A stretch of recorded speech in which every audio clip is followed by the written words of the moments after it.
உங்கள் தந்திவன் தொலைக்காட்சியில் தெனாலிராமன் தினமும் மாலை 6 மணிக்கு காணத் தவறாதீர்கள்.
நேற்றைய தினம் அம்பேத்கர் புத்தக வெளியீட்டு விழாவில் விஜய் பேசிய கருத்துக்கு துணை முதலமைச்சர் உதயநிதி ஸ்டாலின் பதில் கொடுத்திருக்கிறார். பிறப்பால் யார் முதலமைச்சர் ஆனது? மக்களால் தேர்ந்தெடுக்கப்பட்டுதான் முதல்வர்கள் ஆனார்கள். அந்த அடிப்படை அறிவு கூட இல்லை என்று அவர் குறிப்பிட்டிருக்கிறார்.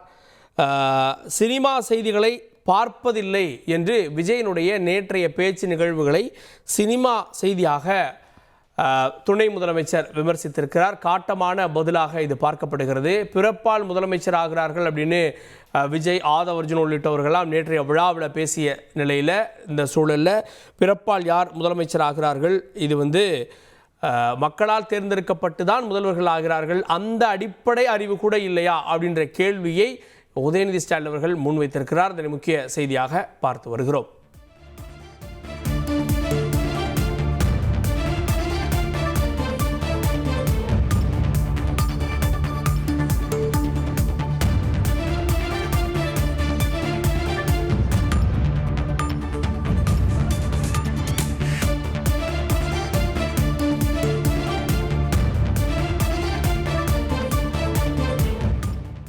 தொடர்ந்து நம்முடைய செய்தியாளர் பிரபாகர் இணைந்திருக்கிறார். பிரபாகர், துணை முதலமைச்சருடைய பதில் விஜயனுடைய விமர்சனத்திற்கு காட்டமான பதில் கொடுத்திருக்கிறார். என்னென்ன விஷயங்களை கூறினார்? விவரங்கள்.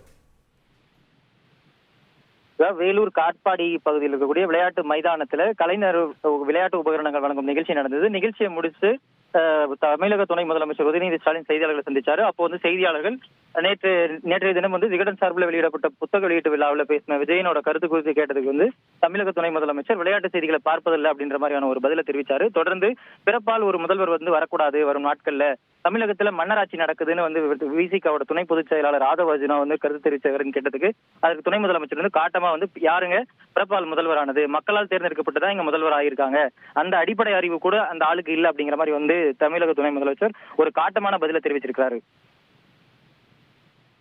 நன்றி பிரபாகர். உங்கள் தந்திவன் தொலைக்காட்சியில் தெனாலிராமன் தினமும் மாலை 6 மணிக்கு காணத் தவறாதீர்கள்.